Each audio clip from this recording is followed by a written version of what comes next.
Texas, November 1945.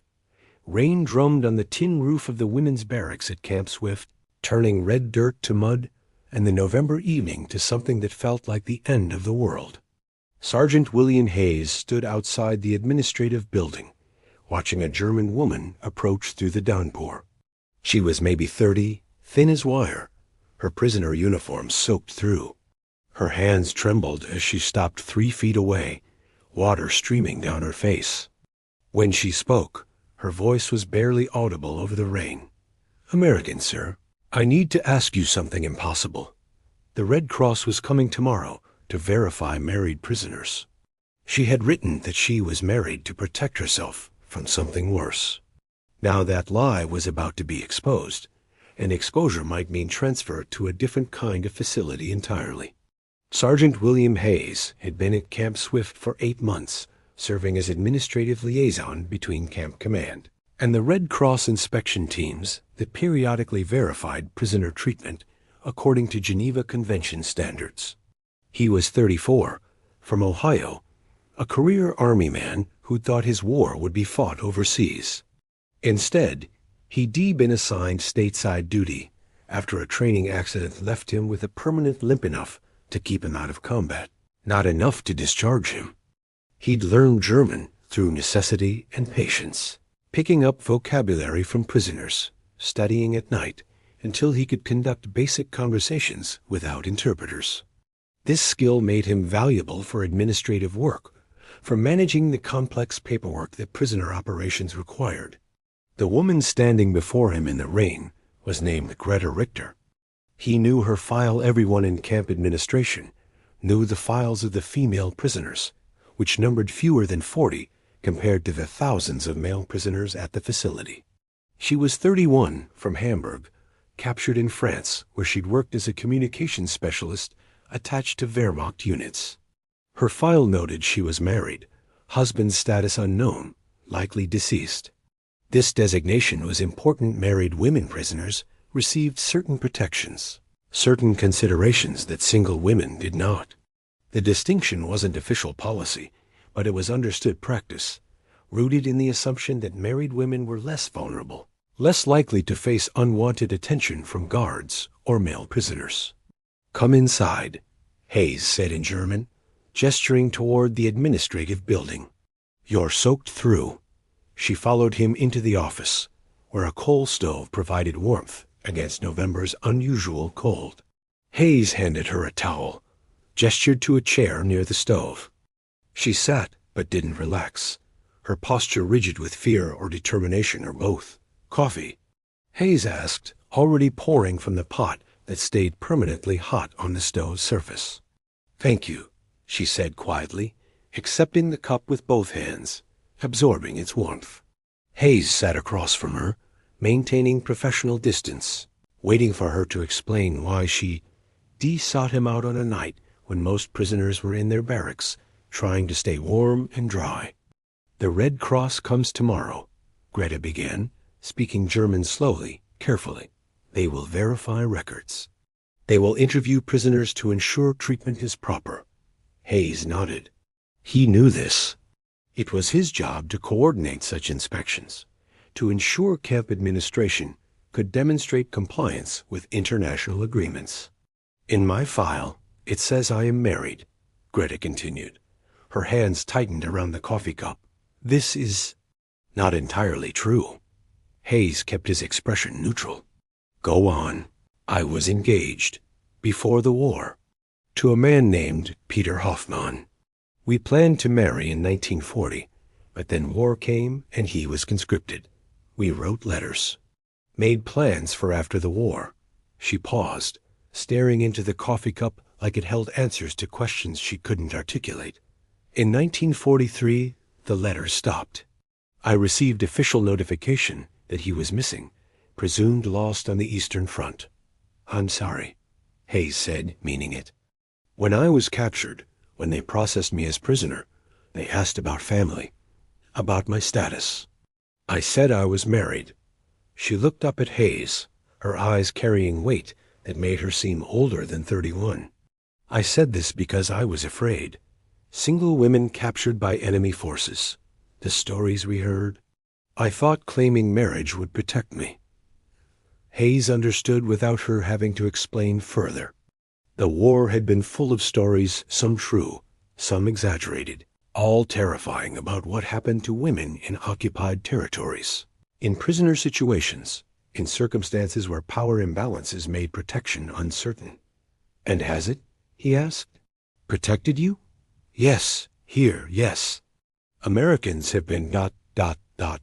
She searched for words. Correct, professional, better than I expected. But tomorrow, the Red Cross will want to verify. They may ask questions. They may want details about my husband name, unit, last known location. And I have some of those details. But ... double quotes. Her voice dropped to nearly a whisper. But I am not actually married. The papers don't exist. If they discover this, if they change my status and records, ... double quotes. She didn't finish the sentence, but Hayes understood the fear. Female prisoners were supposed to be segregated, protected, treated with extra care. But bureaucratic changes could trigger transfers, reassignments, exposures to situations less carefully managed than Camp Swift. What are you asking me to do? Hayes asked, though he already suspected the answer. The Red Cross will tour the camp. They will interview prisoners randomly, verify treatment. If they speak to me, if they ask about my husband ... double quotes, she took a breath. I need someone who can confirm the story, who can say they have seen my husband visit, or who can answer questions about him if asked. I need ... She struggled with the English word, then said it clearly. I need you to pretend. To be witness to a marriage that exists on paper, but not in reality. Hayes set down his coffee cup, considering the request. It was highly irregular. It violated the spirit, if not the letter, of Geneva Convention verification procedures. If discovered, it could damage his career, possibly result in disciplinary action. But he also understood the stakes for Greta Richter. A bureaucratic status change could mean transfer to a less secure facility, exposure to situations that Camp Swift's careful administration had prevented. The protection of claiming marriage even, a marriage that was technically a lie, had kept her safe for 2 years of captivity. Why me? He asked. Why not ask one of the German prisoners? Surely there are men here who would confirm your story. German prisoners are interviewed separately, Greta explained. Red Cross protocol is to separate testimony, to prevent collaboration in covering up mistreatment. They will ask prisoners about conditions, about treatment. They will ask American personnel about procedures, about record keeping. If they question my status, they will ask someone in administration, someone like you who has access to files, who can speak with authority about prisoner records. She was right. Hayes was exactly the kind of person Red Cross inspectors would consult about discrepancies in documentation. And if they don't ask? Hayes said.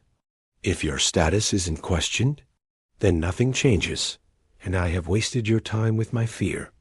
Greta's hands trembled around the coffee cup. But if they do ask, if someone questions why a married woman has no visits, no mail from her husband, no official confirmation of marriage beyond her own statement. She met his eyes. Please. I am asking you to tell a lie that protects the truth, that I am safer claiming to be married than this. Designation has prevented harm that changing my status now would. Serve no purpose except to create danger where none currently exists. Hayes stood, walked to the window, watched rain turn the camp into something gray and blurred. He thought about regulations and reality, about the difference between following rules and doing right, about how war created situations that peacetime procedures couldn't adequately address. If I agree, he said slowly, there are conditions. This is one time only, for tomorrow's inspection only. After that, we need to find a better solution, proper documentation, or official status change with protections in place, or something that doesn't require me to lie to Red Cross inspectors. Yes, Greta said quickly. Yes, I understand. Just tomorrow. just to get through the inspection.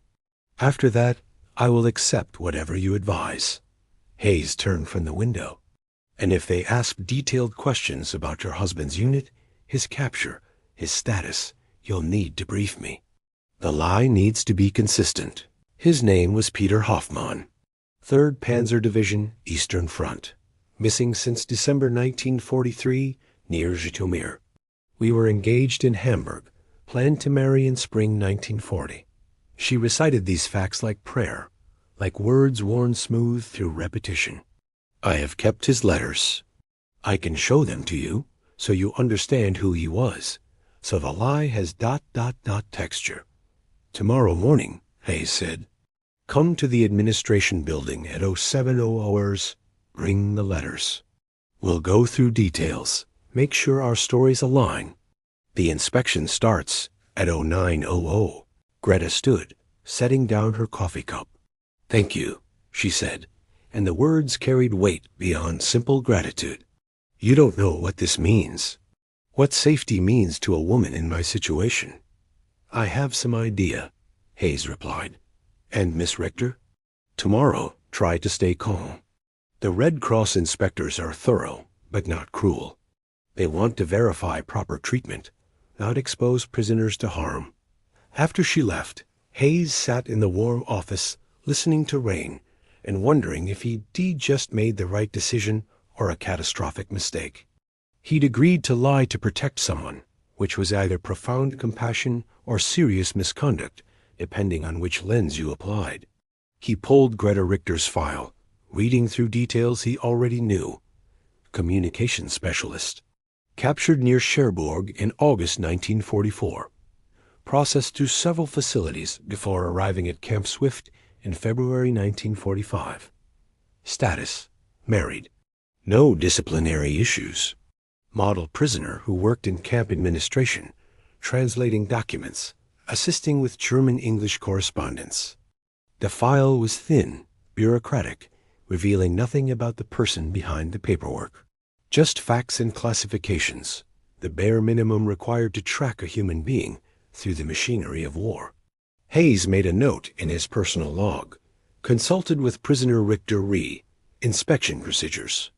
Advised on standard protocols. Not technically a lie, but also not the whole truth. He was getting good at finding the space between complete honesty and necessary deception. Morning arrived cold and clear, yesterday's rain leaving everything washed and new. Hayes arrived at the administration building before dawn, wanting time to prepare before Greta arrived. He made coffee, reviewed inspection protocols, tried to anticipate what questions might be asked and what answers would satisfy Red Cross inspectors without creating larger problems. At exactly 0700 hours, someone knocked on the door. Greta entered, looking more composed than the desperate figure from last night's rain. She carried a small bundle wrapped in oilcloth Peter Hoffmann's letters. Hayes presumed. Good morning, she said in German. Good morning. Coffee? Please. They sat across from each other, the desk between them creating appropriate professional distance. Greta unwrapped the oilcloth, revealing perhaps 20 letters, each one carefully preserved, the paper showing wear from repeated reading but otherwise intact. These are from Peter, she said. Written between 1940 and late 1943. They show who he was, what he believed, how he saw the war. She pushed them across the desk toward Hayes. You don't have to read all of them, but maybe a few, so you understand ... double quotes. Hayes picked up the top letter, dated April 1940. The German was formal, romantic in a restrained way that suggested the writer was more comfortable with actions than words.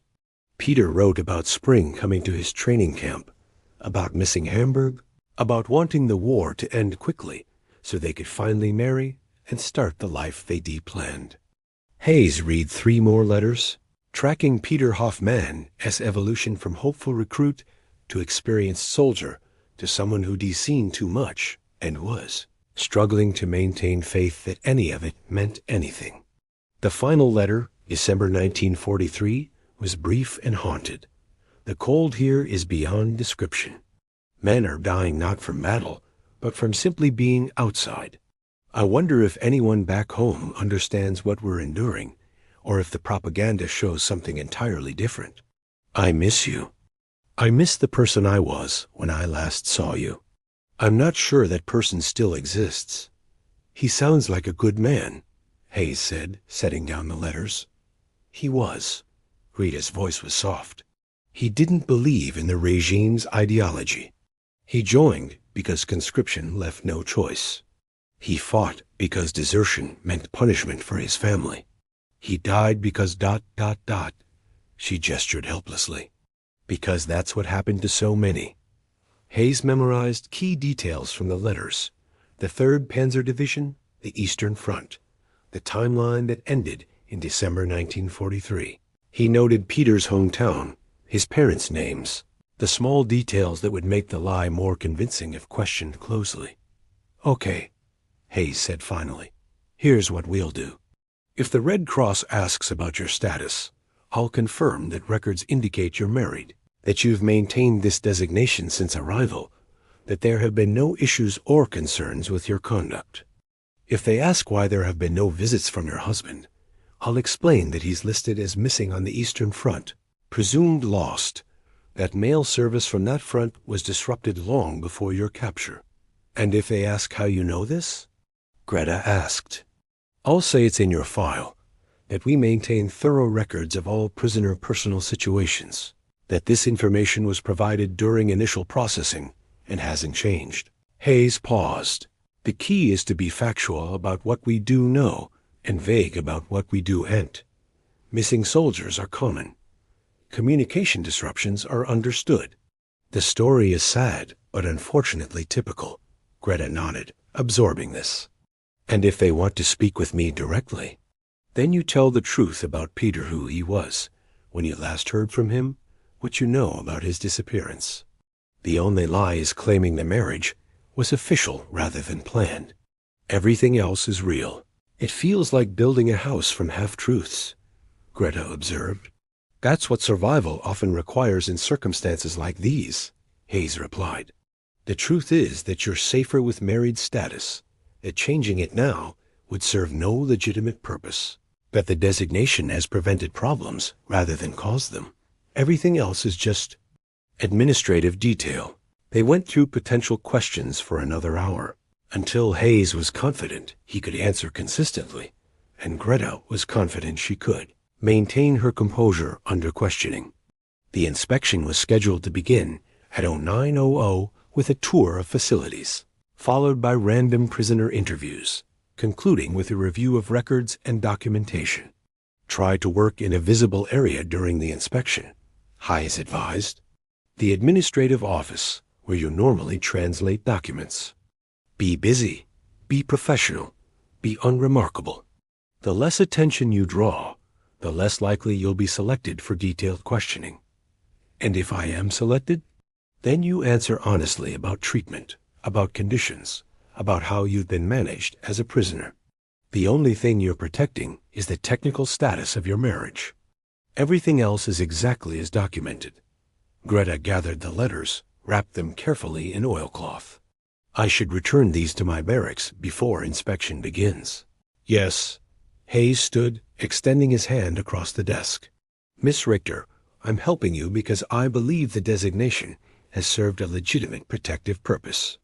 But after today, we need to work with command to ensure your status is secure through proper channels rather than creative interpretation of records. She shook his hand, her grip firm despite hands that still trembled slightly. I understand. And Sergeant Hayes, thank you for seeing me as a person rather than just a file. After she left, Hayes sat with his coffee and wondered how many other prisoners, German and otherwise, were navigating similar gray areas between regulation and reality, between what paperwork said and what survival required. The Red Cross inspection team arrived at 0845 Hours 3 inspectors, all civilians, all carrying clipboards and wearing the armband that marked them as neutral observers, protected by international agreement. Hayes met them at the camp entrance, introduced himself as the administrative liaison and began the standard tour. They walked through male prisoner barracks first, observing living conditions, checking that bunks met minimum standards, that heating was adequate for November weather, that sanitation facilities functioned properly. The inspectors made notes but asked few questions. Camp Swift was well run, and it showed. The female prisoner section came next. Smaller, more carefully segregated, surrounded by additional fencing that created buffer space between women's quarters and the rest of the camp. The lead inspector, a Swiss man named Muller, who spoke fluent German and English, paid particular attention here. Standard protocol for female prisoners? Muller asked. Complete segregation from male population, except during supervised work details, Hayes explained. Separate mess facilities, separate recreation areas, female guards for barrack supervision. We maintain strict policies about interaction between populations. And these policies are enforced without exception. Any violation results in immediate disciplinary action and possible transfer for offending personnel.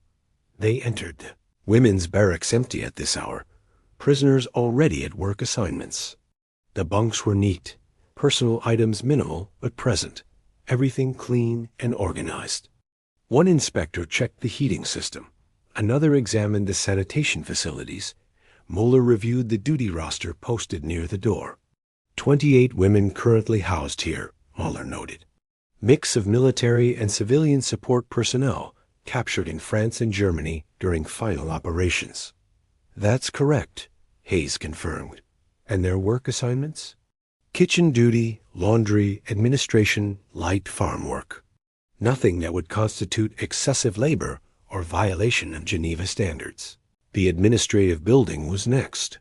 Here they found several women working, Greta among them, sitting at a desk translating a document from German to English, her head bent over the work, pen moving steadily across paper.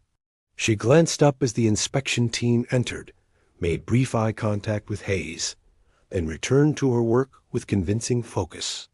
Muller approached her desk, scanned the documents she was working on. "What are you translating?" he asked in German. "Correspondence between German prisoners and their families," Greta replied without looking up. "Camp policy requires that all mail be reviewed, translated if necessary, to ensure no security concerns. I translate letters, then they're sent to censorship review before being allowed to proceed." "And how long have you been doing this work?" "Since March, when they discovered I could read and write English well enough to handle correspondence." "You learned English in school?" "Yes, sir, and from American films before the war. And from practice here." She set down her pen, finally looking up at the inspector. "I try to be accurate. These letters are important to the prisoners and their families. The words should be precise." Muller nodded, seemed satisfied, moved on to inspect other aspects of the administrative operation. Hayes felt tension ease slightly. Greta had handled the interaction perfectly, providing enough information to satisfy curiosity without inviting deeper investigation. The inspection team spent another hour touring facilities, observing meal service, checking medical supplies. Then came the interview phase random selection of prisoners for private conversations about treatment, conditions, complaints, or concerns. Hayes waited in the administrative building, reviewing paperwork, trying to appear busy while actually listening for sounds that might indicate problems. The interviews were conducted in private, one inspector per prisoner, conversation confidential to encourage honest reporting. At 13:45 hours, Muller entered the administrative building. "Sergeant Hayes, I have some questions about prisoner documentation." Hayes felt his stomach tighten, but kept his expression neutral. "Of course. What do you need?" Several prisoners mentioned that female prisoners receive different treatment than male prisoners, not better or worse necessarily, but different. "Can you explain the policy rationale?" "Female prisoners represent unique security concerns," Hayes explained. "Geneva Convention requires special protections. We segregate to prevent potential incidents. provide female guards for direct supervision, limit interaction with male population to supervised work environments only, and marital status factors into housing assignments? There it was, the question Hayes had been expecting and dreading. It's noted in files as part of general personal information, but housing assignments are made primarily based on availability and work assignment compatibility. Marital status might factor into family visitation rights, but those are suspended for overseas prisoners anyway due to logistics. Mueller consulted his clipboard. I noticed some female prisoners are listed as married, others as single, a few as widowed. Has this designation created any issues? No issues that I'm aware of. It's just biographical data collected during intake processing. Hayes kept his tone casual, bureaucratic, as if discussing nothing more significant than birthplaces or hair color. And verification of marital status, is that done? We rely on prisoner statements cross-referenced with whatever documentation exists. For prisoners captured far from home, often documentation is limited or lost. We note what they tell us and flag it if it seems questionable. Have any seemed questionable? Not to my knowledge. Most married prisoners have letters from spouses or can provide details that seem consistent with legitimate marriages. Hayes was walking a careful line, being helpful without volunteering information, answering honestly while omitting the specific lie he'd agreed to protect. Mueller seemed to accept this, making notes on his clipboard. One final question: we interviewed a prisoner named Greta Richter. Her file indicates married status, but she mentioned her husband has been missing since 1943, presumed lost on the Eastern Front. Given the length of time and the uncertainty, should her status be updated to widowed? Hayes had prepared for exactly this question. That's an administrative consideration that would require official confirmation of death, which we don't have. Many soldiers listed as missing are later found in hospitals, displaced persons facilities, or prisoner camps. Changing status prematurely could create complications if the husband resurfaces. Standard practice is to maintain the designation until there's definitive information. Sensible, Mueller agreed. Though it must be difficult for her, not knowing. War is difficult for everyone, Hayes replied. Uncertainty is perhaps the hardest part. The inspection concluded at 1600 hours with a meeting between inspectors and camp command. Hayes attended as administrative liaison, listening as Mueller delivered findings. Camp Swift demonstrates exemplary compliance with Geneva Convention standards. Prisoners are well fed, adequately housed, treated fairly. We found no evidence of mistreatment or violation of international agreements. Our report will reflect commendation for the facility's management. After the inspectors departed, Hayes returned to his office feeling exhausted in a way that had nothing to do with physical labor. He'd successfully navigated the inspection, protected Greta's status, avoided creating larger problems. But the deception sat uncomfortable in his chest, a weight that success didn't fully alleviate. Greta appeared at his office door near sunset. "May I speak with you?" "Of course." "Come in." She entered, closed the door behind her, stood for a moment as if gathering courage. "It's done. The inspection is over, and my status wasn't changed. Because of you, because of what you risked, I remain safe. I'm glad it worked out," Hayes said carefully. "But Miss Richter, we need to discuss next steps. The lie worked today because circumstances aligned favorably. But eventually—" "I know," she interrupted. "Eventually, there will be other inspections, other questions, other situations where the truth becomes harder to sustain." She paused. "Sergeant Hayes, I need to tell you something about why this matters so much, why I was so desperate yesterday." Hayes gestured to the chair. "Sit. Tell me." Greta sat but didn't relax. Her posture suggesting this confession came at cost. "Before Camp Swift, I was held at a different facility. Not in America, in England, briefly, during processing after capture. The conditions were ... acceptable. But there was a guard. He paid attention to single women. Nothing official, nothing documented, just a tension that felt dangerous. Suggestions that protection could be arranged for women willing to be friendly.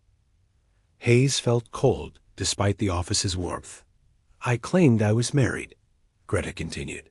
It was impulsive, desperate, a lie that came out of fear before I fully considered consequences. But it worked.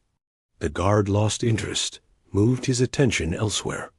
When I was transferred to America, I maintained the lie because it had protected me once and might protect me again.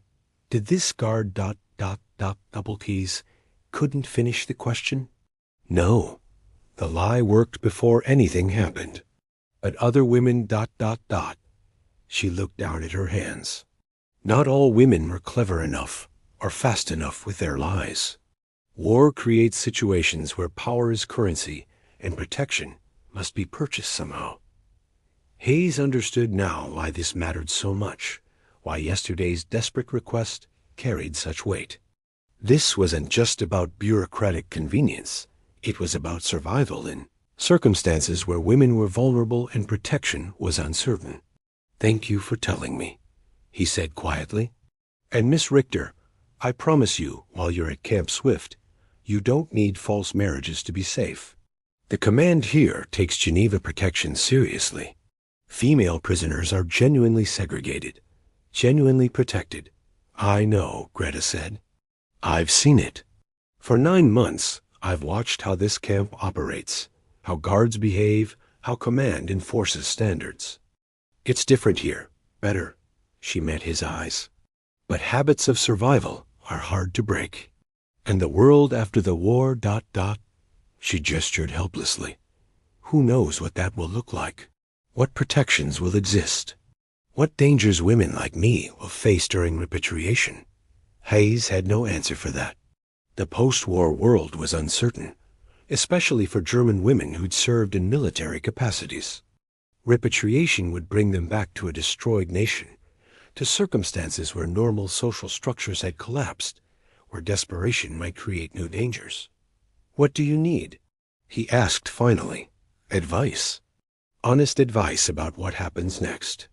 To me, to the other women here, to all of us waiting to go home to a country that doesn't exist anymore, except as occupied zones and rubble." Hayes considered the question seriously. "The honest answer is, I don't know. Repatriation procedures are still being organized. It'll take months, maybe years, to process everyone and arrange transport. In the meantime, you'll remain here, continue your work. Wait, can my status? I'll make sure it's maintained through proper channels. There are procedures for confirming marriages when documentation is limited affidavits, witness statements, official recognition of circumstances. We can work through those, create a paper trail that protects you without requiring me to lie to future inspectors. You would do this? Continue to help me, even knowing the original claim was false." "The claim may have been technically false," Hayes said, "but the need for protection was real. That matters more than paperwork accuracy. And besides double quotes, he smiled slightly. You were engaged. The marriage would have been real if the war hadn't intervened. We're just acknowledging the relationship that would have existed in a more just world." Greta was quiet for a long moment. Then, "Peter would have liked you. He distrusted ideology, but believed in helping people. He thought the regime's greatest crime was making cruelty into policy, making indifference into virtue. You remind me of him, someone who sees people rather than classifications. I'm just trying to do the right thing in complicated circumstances," Hayes replied, "which is all any of us can do." Winter settled over Camp Swift, bringing cold that felt wrong for Texas, but was explained by weather patterns disrupted by war. December passed into January 1946, and with the new year came news that repatriation would begin in earnest by spring. Hayes continued working with Greta to establish proper documentation for her marital status. It required creative interpretation of regulations, using Peter Hoffman's letters as evidence of intended marriage, obtaining affidavits from other prisoners. Who could confirm the engagement filing paperwork that recognized a relationship that had been real, even if unconsummated by formal ceremony? The process brought Hayes and Greta into regular contact. Professional at first, focused on documentation and procedures. But gradually, something else emerged.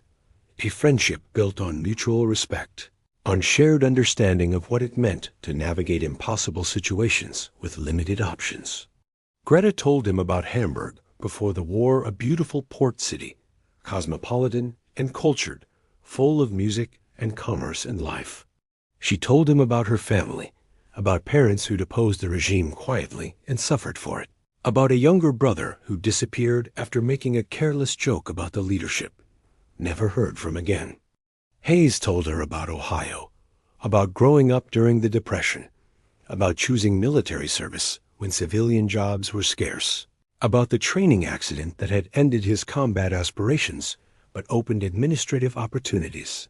They talked about books, about music, about what they hoped the post-war world might become. In February, new orders arrived.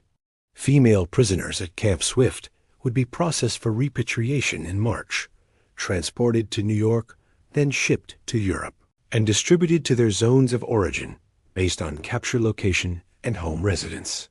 Greta would return to the British zone, to whatever remained of Hamburg. The news brought finality that both had known was coming, but had somehow managed to defer through daily routines and careful documentation projects. Their work together would end. Greta would return to Germany. Hayes would remain at Camp Swift, processing remaining prisoners, serving out his military obligation. One evening in late February, Greta asked to speak with Hayes privately. They met in his office after regular duty hours, the building quiet, only the sound of wind rattling windows breaking the silence. "I need to tell you something," Greta began. "About Peter, about the marriage, about the truth I've been protecting." Hayes felt sudden concern. What truth? Peter Hoffman was real. The engagement was real. His letters were genuine. His disappearance actual. But ... quotes, gathering courage. But even if he had survived, even if the war had never happened, we wouldn't have married. Not really. Not in the way the paperwork suggests. Hayes waited, confused. Peter was my brother's closest friend, Greta explained. They grew up together, went to school together, were inseparable. When my brother disappeared, taken by the regime for his careless joke, Peter was devastated. We became close through shared grief, through supporting each other, through being the only people who could understand what we'd lost. She looked directly at Hayes. The engagement was real, but it was also ... protective. A story we created to deflect attention, to avoid questions about why we spent time together, to give cover for a friendship that might have been misinterpreted. Peter needed someone who understood him. I needed someone who remembered my brother. The engagement gave us both protection to be friends without complication. You cared for him, Hayes said. Yes, deeply. As a friend, as my brother's memory made manifest, as someone who'd seen the regime's cruelty firsthand. But romantic love? She shook her head. That was the story we told. The truth was more complicated. Hayes tried to process this revelation. Why tell me now? The paperwork is complete. Your status is secure. Repatriation is arranged. Why confess? Because you've been honest with me, Greta replied. Because you took a risk to help me, built documentation to protect me, treated me like a person worth protecting. You deserve to know the full truth, that the lie was deeper than I initially admitted, that you helped protect not just a widow, but someone whose entire claimed relationship was strategic fiction. Did it matter? Hayes asked. In the end, did the truth about what kind of relationship you had with Peter change anything about why you needed protection? No, Greta admitted. The need was real regardless of whether the love was romantic or fraternal. The danger was identical. Only the story changed. Hayes stood, walked to the window, looked out at Camp Swift, illuminated by floodlights that turned night into artificial day. He thought about truth and lies, about which mattered more in circumstances where survival required creativity. "Thank you for telling me," he said finally.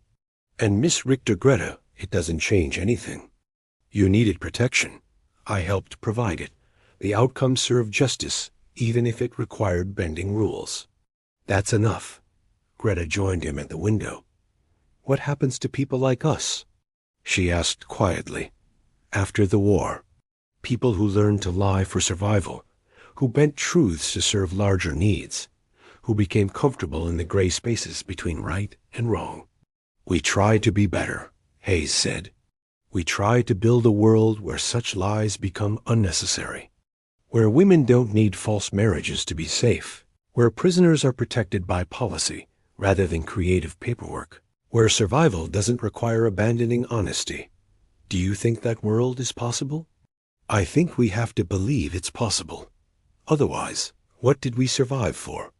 March arrived with spring that felt premature and fragile, winter's grip loosening but not fully released.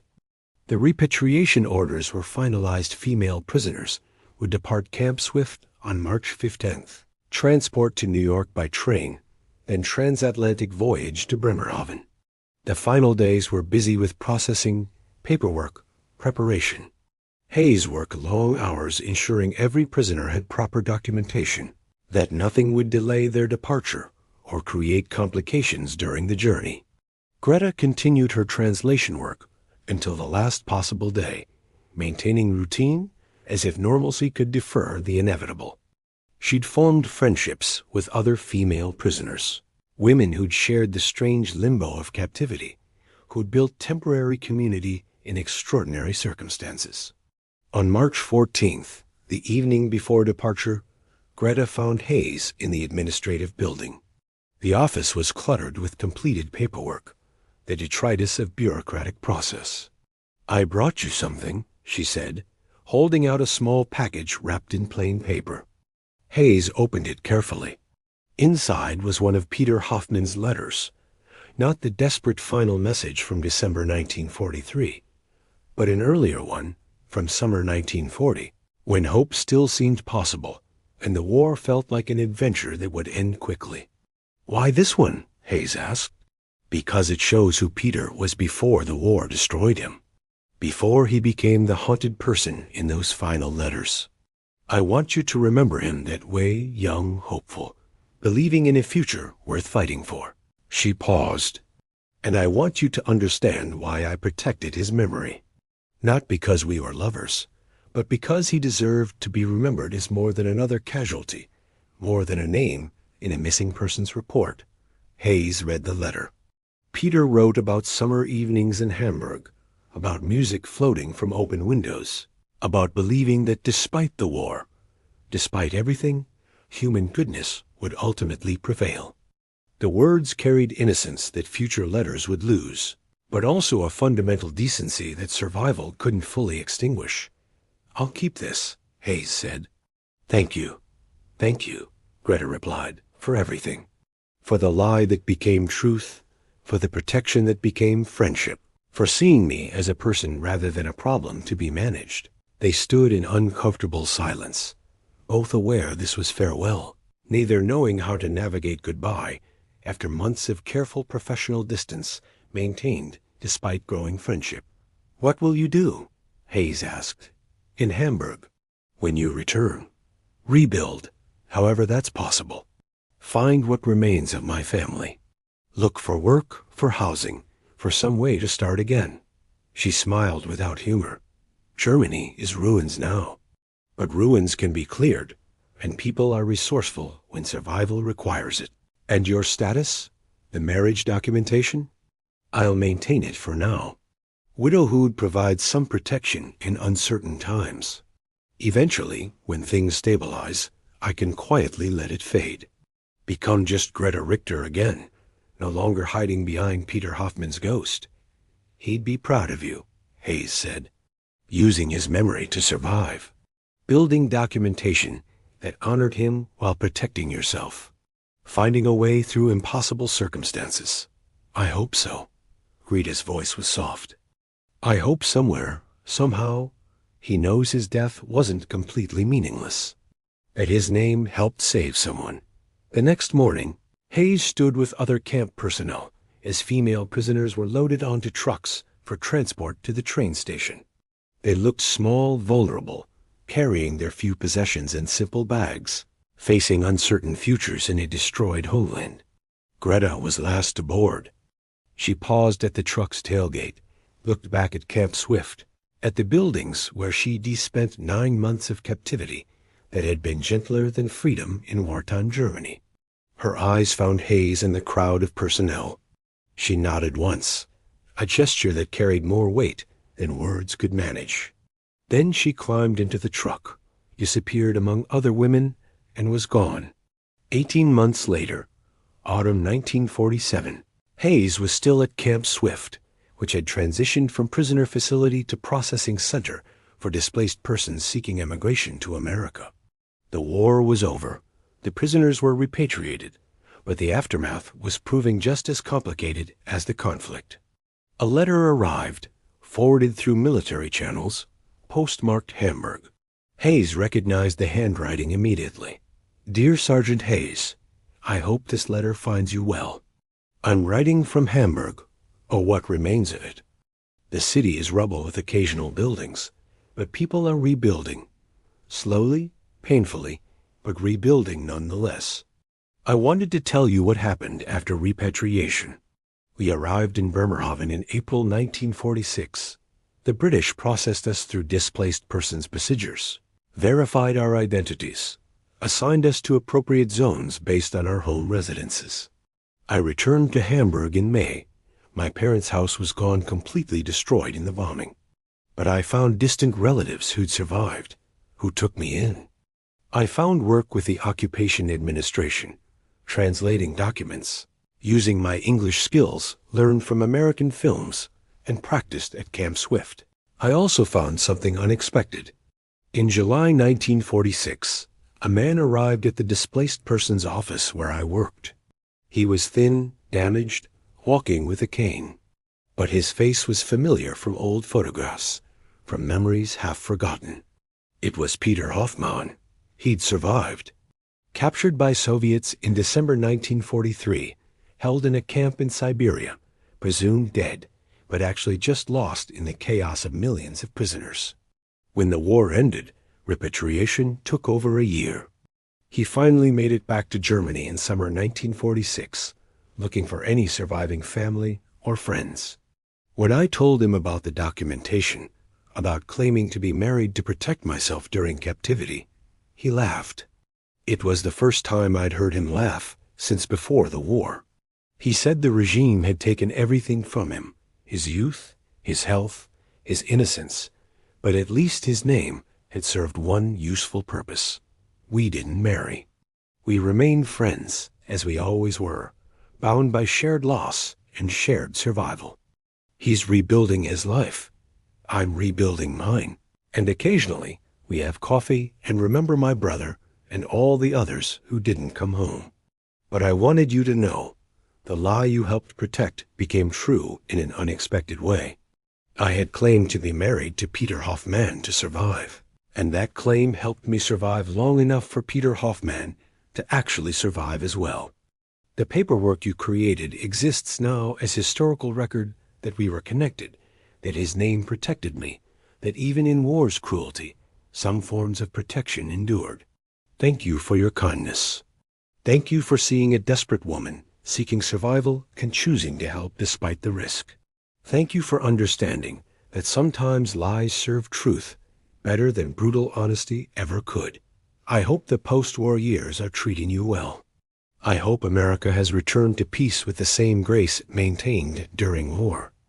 I hope you remember that one small act of mercy pretending to verify a marriage that didn't exist rippled forward into futures none of us could have predicted.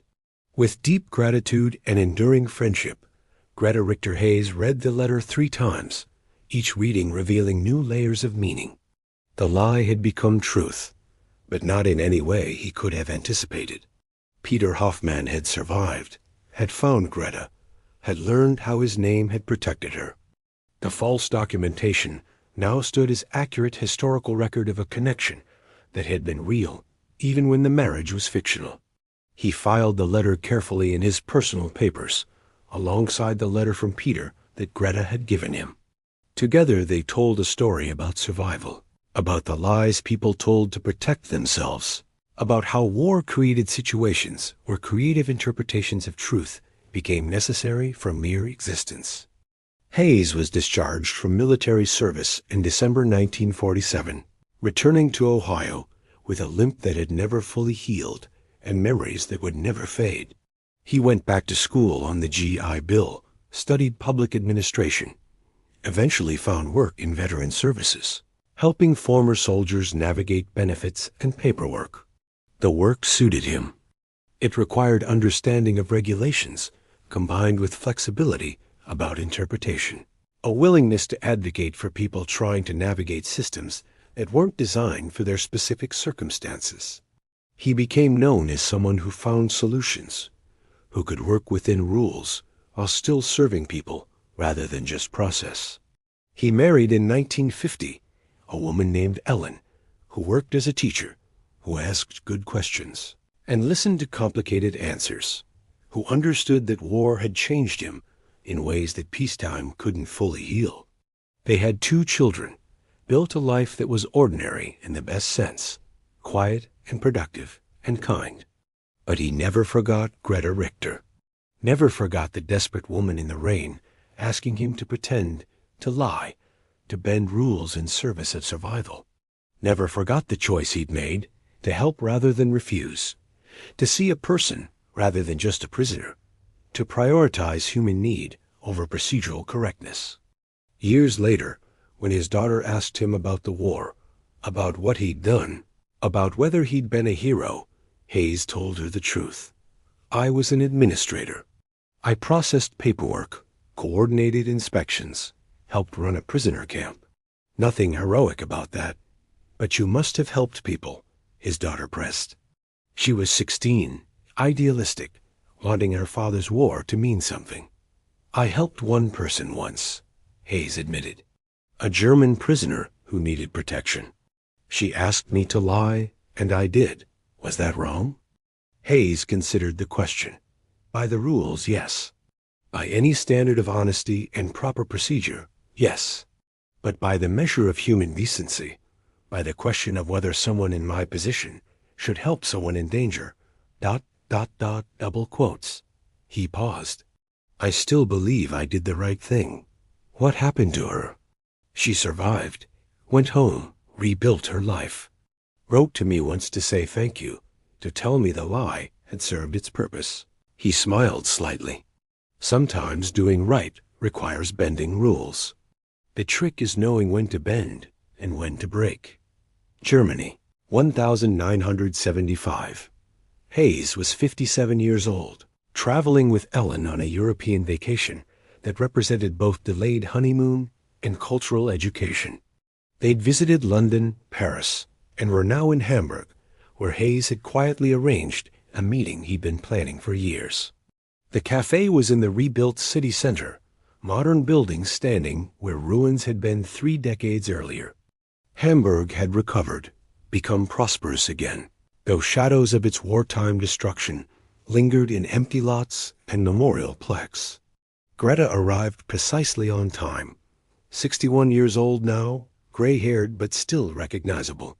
She saw Hayes and smiled genuine warmth that transcended decades and circumstances. They embraced briefly, then sat.